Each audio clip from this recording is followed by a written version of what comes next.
So welcome to the second part of chapter 8. So in the previous video, I showed you how basically we can get the error. We can get the error within a given confidence interval. So we said the general formulation is going to be. So let me just insert an equation. So the general formulation for the error. For the error bounds is basically plus or minus z. It's going to be plus or minus z. So the z value with the cumulative area of so the z value with the cumulative area of alpha over 2. And this is going to be multiplied by sigma sigma over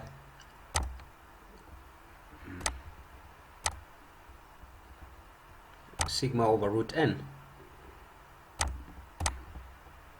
So this basically gives you the area when sigma is known.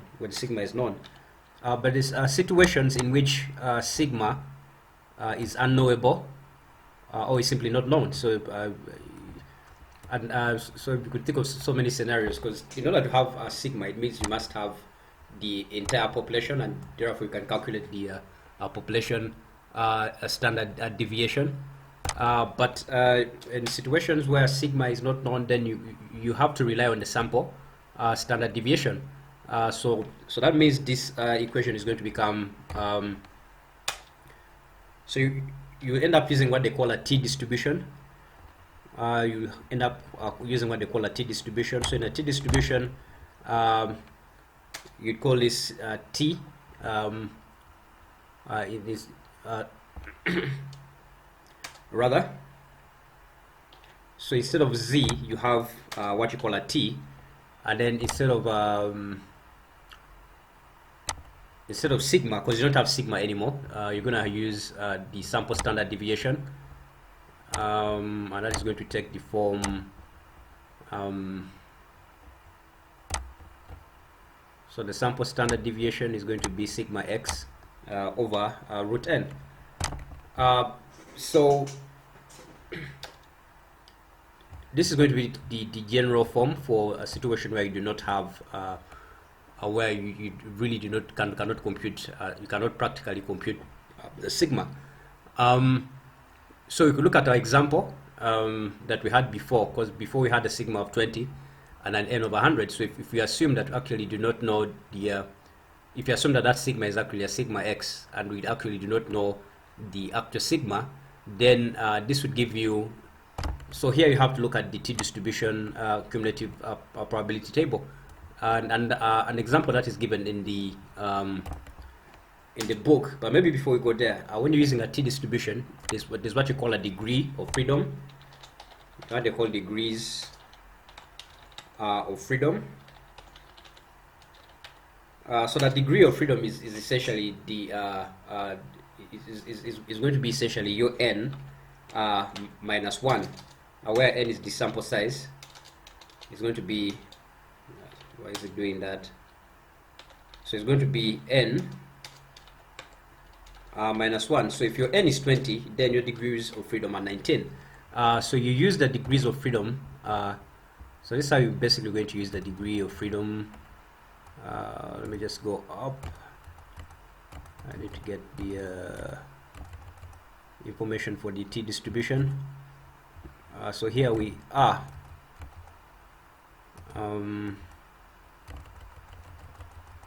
So in the book they actually use s instead of sigma x. So let me just to be consistent, so that this does not confuse you. So they use s. So this s is basically sigma x, which is the sample standard deviation.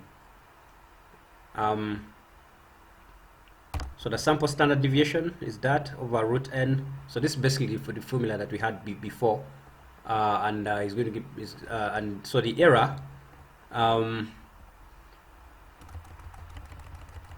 So to compute the this value, the tau sigma tau sigma over 2, you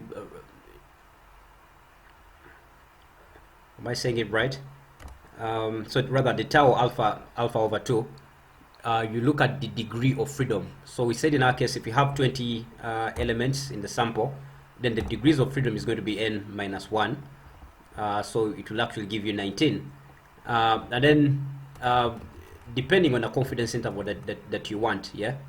Depending on the confidence interval that you want. If you want a 95% confidence interval, then that means that the area in the upper tail is going to be 0.025, yeah?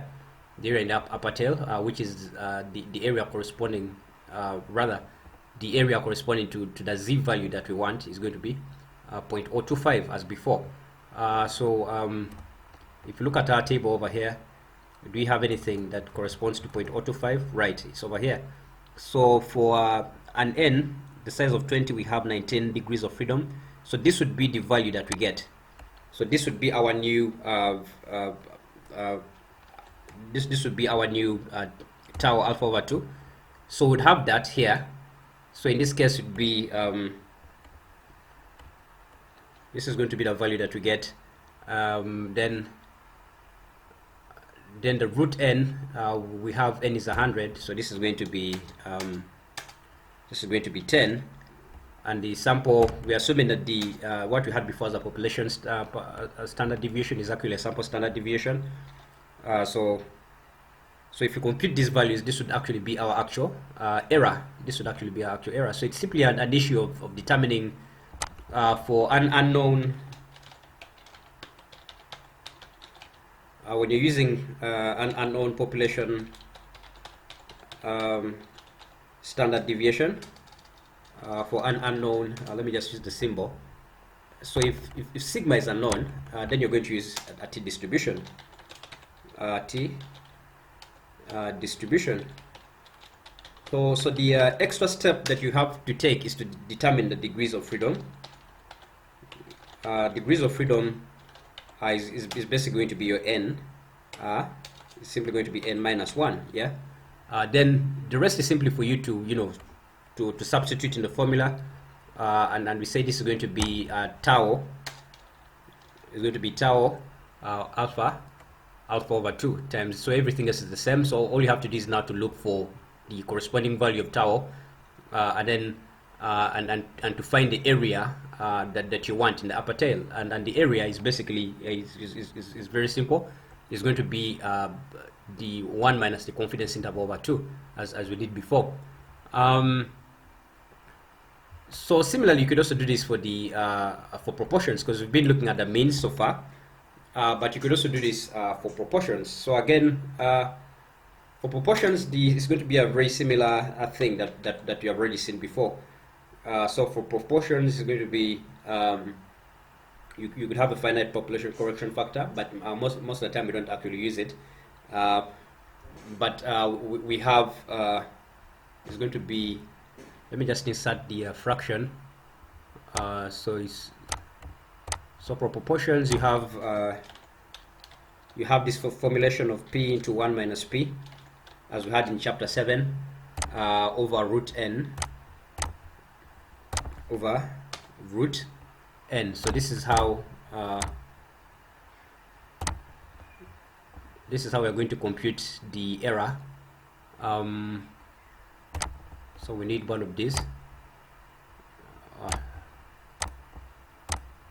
So generally, the error for proportion is going to be given by this, and this generally applies if the proportion is large with respect to the population. So we always assume that it's large with respect to the population.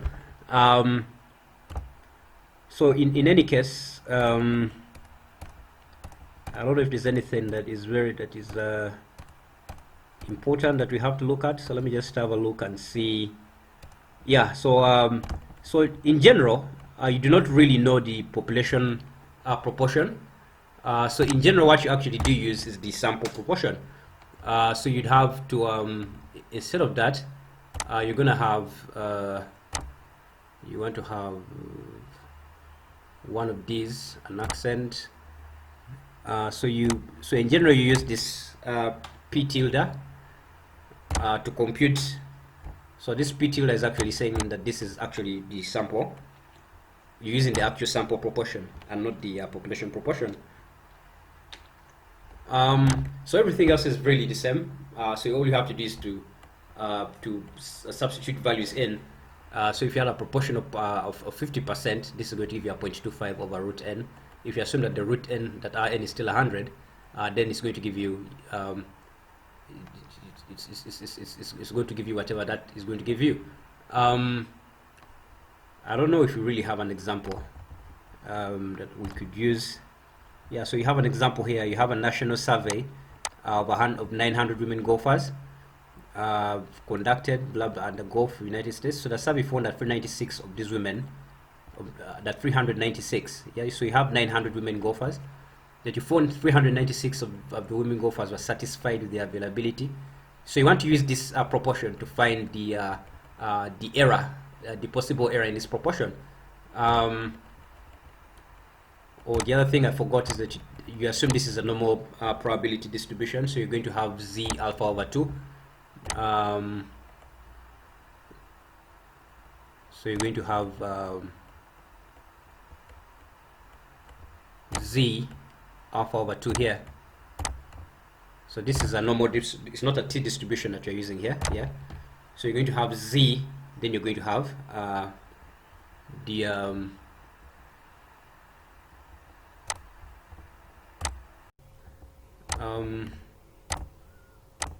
z, not the sigma, z to the alpha, z alpha over 2, because this is going to be a normal distribution, right? So if you look at the example, then we have 900 women golfers. Then 396 of these 900 are satisfied with the availability of T's, yeah, of T times. So we want to know, because this is just a sample and it's not practical to know all the women that have ever played golf. Then we find that this proportion is 396 over 900, which is 0.44. So we get that proportion that we talked about. Not the sample proportion, so that's going to be 0.44. Then 1 minus 0.44 is 0.56. And then this is going to be over root n. So the 900, root of that is going to be 30. And then z alpha over 2 is 1.96. So remember this from the previous example, because it's going to be 1.96. So is this what they have in the example in the book? Yeah, so it's basically the same. So the value is going to be plus or minus 3.24. So that's going to be the plus or minus 0.324. So you can see that in this situation the bounds are a lot smaller. So that is basically what you're going to do for the situation when you're dealing with the proportions.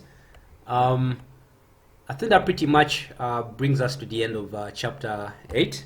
So just to summarize chapter 8, so we basically had our computing confidence intervals, and then in the general formulation we found that it's in many cases you probably have to compute the alpha. You have to compute the alpha, because then you're going to use z alpha or tau alpha over 2.